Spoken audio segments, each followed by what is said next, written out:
একজন মহিলার সন্তান ছেলে হবে না মেয়ে হবে, এটা টোটালি ডিপেন্ড করে বাবার উপরে, একদম টোটালি। এক্স ক্রোমোজোম হচ্ছে মা থেকে, এবং বাবা এক্স এবং ওয়াই দুই ক্রোমোজোমের যে কোনো, অর্থাৎ ওয়াই দিলে হয় ছেলে আর এক্স দিলে হবে মেয়ে। সুতরাং ছেলে হবে না মেয়ে হবে এটা টোটালি ডিপেন্ড করে বাবার উপরে।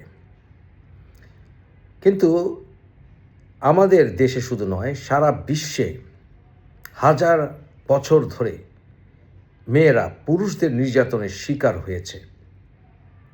ধর্মের দোহাই হোক, সমাজের দোহাই হোক, এগুলো দিয়ে তারা নির্যাতিত হয়েছে।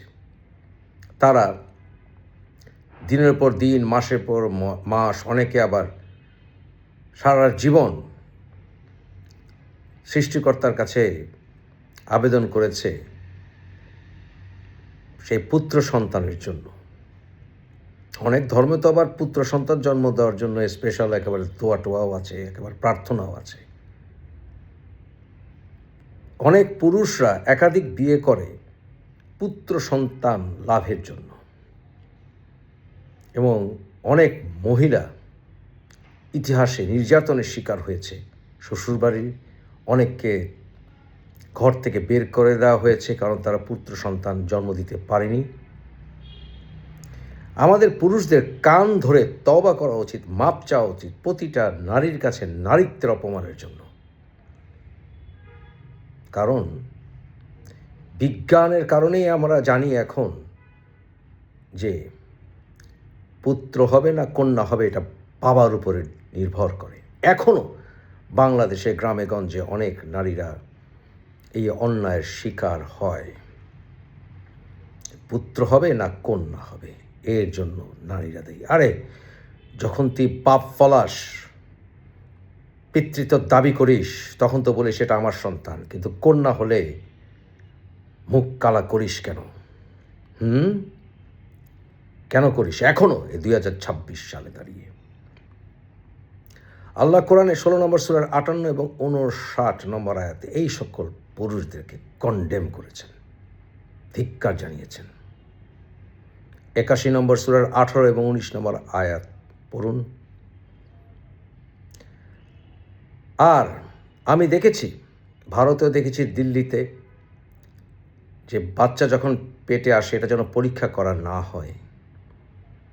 কারণ যদি দেখা যায় এটা কন্যা সন্তান, তাহলে সেই ভ্রূণকে হত্যা করা হয়, অ্যাবর্শন করানো হয়।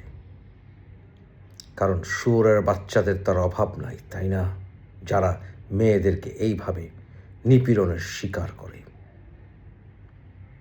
অনেকে আবার দোহাই দেয় যে ভাই তোমার একাধিক বিয়ে করার কারণ থাকলে সেটা তুমি তোমার স্ত্রীর সাথে আলাপ করো, তুমি পরিবারের সাথে আলাপ করো, নিজের সাথে যুক্তি দাও যে সত্যি তোমার কারণ আছে কিনা।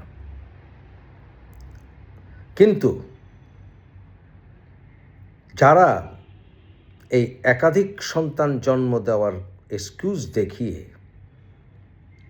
যারা তাদের স্ত্রীদেরকে অত্যাচার করে এবং বলে যে এই স্ত্রীদেরকে তারা পেটাবে এই কারণেই, কারণ তাদের পুত্র সন্তান জন্ম দেওয়ার ক্ষমতা নেই, কারণ আগে তারা কন্যা সন্তান জন্ম দিয়েছে। এই হারামজাদারা জানে না যে কন্যা হবে না পুত্র হবে এটা নির্ভর করে এই হারামজাদাদের উপরেই।